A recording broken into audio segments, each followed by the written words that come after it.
Once again, welcome to DSEJ Home Classes, a digital initiative by Directorate of School Education, Jammu. I am Anjuman Shaheen, Senior Lecturer, District Punch.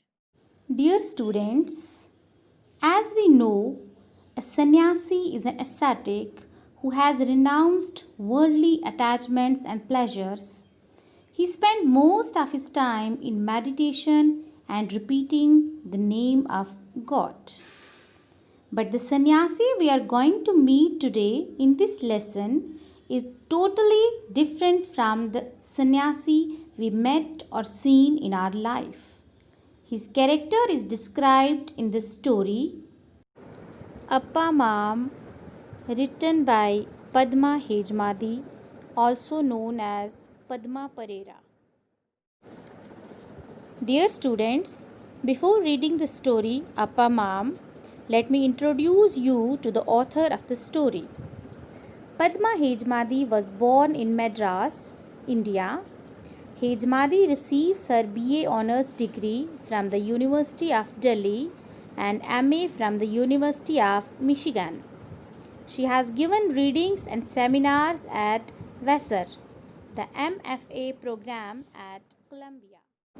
An author and photographer trained in Manipuri style of classical Indian dance. Padma Hejmadi also writes under the name Padma Parera. She is the author of Birthday and Death Day and other stories 1985 and 1992, Dr. Salwan and other stories of India in 1978. Her work has been anthologized in Mirror Work, 50 Years of Indian Writing, from 1947 to 1997, published in 1997, edited by Salman Rushdie and Elizabeth West. She has also held solo exhibitions of photography and visual art. Introduction of the story. Appa Mam is an interesting short story by a well-known writer named Padma Hejmadi. We are introduced through a character called Appa Mam to a class of people who are always claiming to have skills and knowledge which actually they don't have. The author describes Appa Mam as the most intriguing person of all her uncles, cousins, and other relatives. His claims to be a sannyasi are looked at differently by different characters in the story. Just when the author decides to accept him as real sannyasi, after all, she comes in for a big shock only 2 days later. Her aunt's earrings are missing and so is Appa Mam. Nothing is heard of him since then. Dear students, here is the story of Appa Mam. Listen carefully so that you will be able to understand in a better way. Mam means uncle in Tamil. Elders call him Appa, so to the younger generation in the family, he was always Appa Mam. He had been called by other revealing epithets like that shameless rascal and the old burnt face, which are really the most insulting words. Appa Mam don't bother about these insulting words. Moreover, he took these words as titles. The writer met Appa Mam first time when her mother took her to Madras to stay with her grandparents who lived in a big house with uncles, aunts, cousins as well as floating population of relatives. The author's grandfather was principal of a college. Appa Mam was unreliable but generous too. In the story, we read that the uncles upstairs told each other that they should take care of their belongings. When the narrator accepted him as sannyasi, a shocking thing happened. 2 days later, the writer's aunt lost her earrings and Appa Mam disappeared that very day. He would take away things belonging to the family, but he would give them to the poor and the needy. Appa Mam is a source of humor in the story. He made all kinds of dishes which no one could eat. He told incredible stories to the writer's uncles. He played cricket with his cousins. But Appa Mam was quite different from all these characters. He was very interesting character in the story.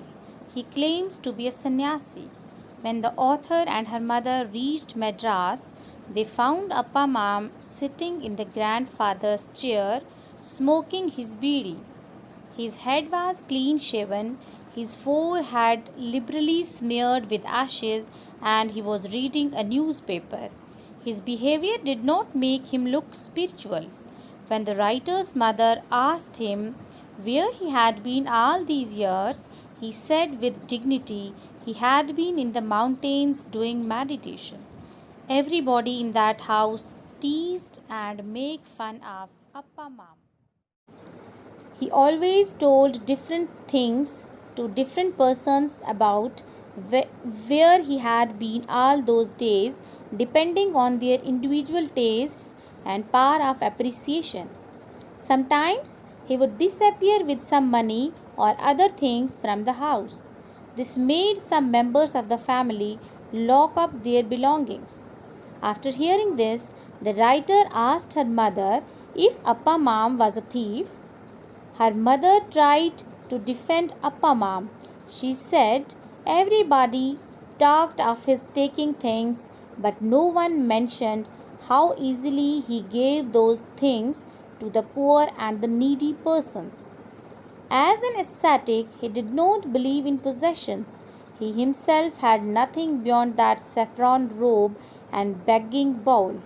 On hearing this, the writer asked her mother whether Appa Mam was a real sannyasi. He was treated with cosmetic comments by grandfather on his sannyasahood, but he did not feel upset. He was least insulted and hurt by these bitter remarks. The writer found Appa Mam's way of being a sannyasi both indefinable and unpredictable. There was no rules to bind, no ties to hold him up. Sometimes Appa Mam disappeared from house for days together without any explanation and then reappeared on the doorsteps one morning unshaven, wearing a saffron robe and carrying his begging bowl, but he was as cheerful as ever. Appa Mam's nightmare was part of the family legend, which was to grow around him late. His previous visit had been a long one. He had been away for 3 years. One night he came back. He brought with him the 25 rupees he had taken from grandfather's desk during last visit.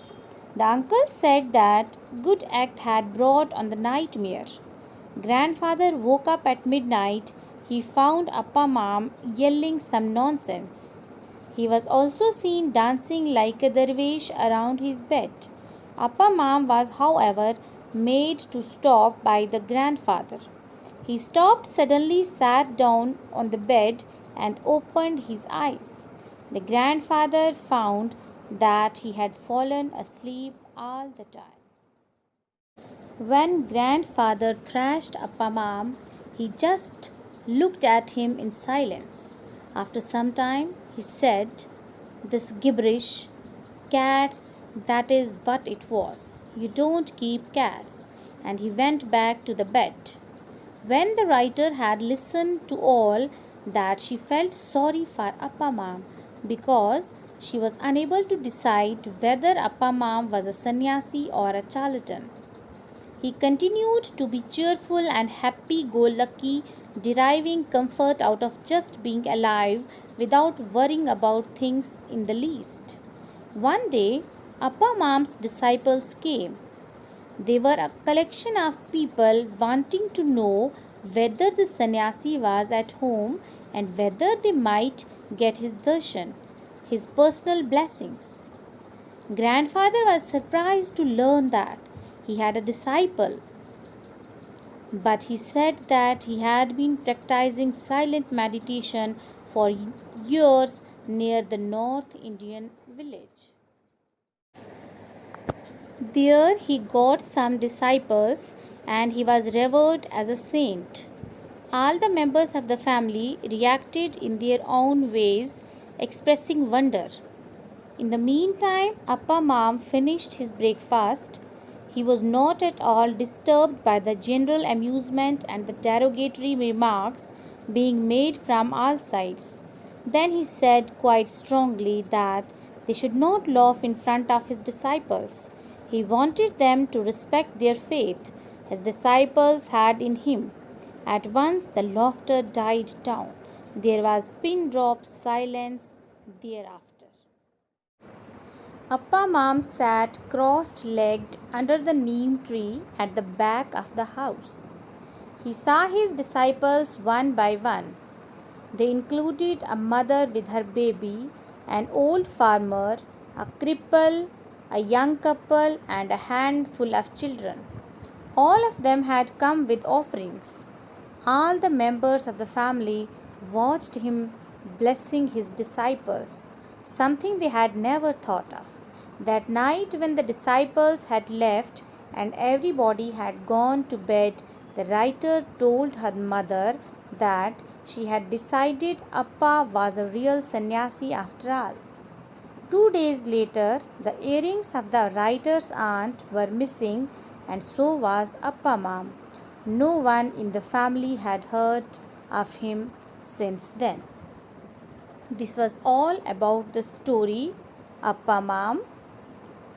After reading this story, you can understand clearly about different characters in the story. Here is the character sketch of Appa Mam. Appa Mam is the central character of the story around whom all the events of the story rotate. He claimed to be an ascetic, a sannyasi. Appa Mam was an easy-going man. This extract supports our view from the textbook. He found the newspaper interesting and the chair comfortable. He was lazy and lethargic. He was rather lazy with nothing special about him. Sitting on the easy chair and smoking his bidi, he did not look spiritual, nor did his behavior prove otherwise. Appa Mam was quite funny and intriguing in his behavior. He lived comfortably, doing nothing useful to himself or to others. Character sketch of grandmother. She was religious. She expounded the Bhagavad Gita, serving the younger generation equal portions of rice and philosophy at every meal. She was gentle and sympathetic. She treated the housemaid, Kuppu, gently and sympathetically. She was caring. She treated Appa Mam with great care. Look at this extract in this context from your textbook. Grandmother got up at dawn to cook some rice for him and packed carefully into a bell metal lunch container. She was very kind and affectionate woman. This is the brief character sketch of grandmother. You can add some more lines to this. Character sketch of grandfather. Grandfather was shrewd but just and fair. He was the principal of a college in Madras. He could laugh with the children and sometimes spank them with justice. The writer liked grandfather because he was kind and just. He was not happy with Appa Mam's behavior. He condemned Appa Mam for his nightmares. He forbade Appa Mam to have nightmares as they disturbed others' sleep. He scolded him for waking up everybody at midnight by dancing like a dervish around his bed. He gave him a thrash on his back to stop him.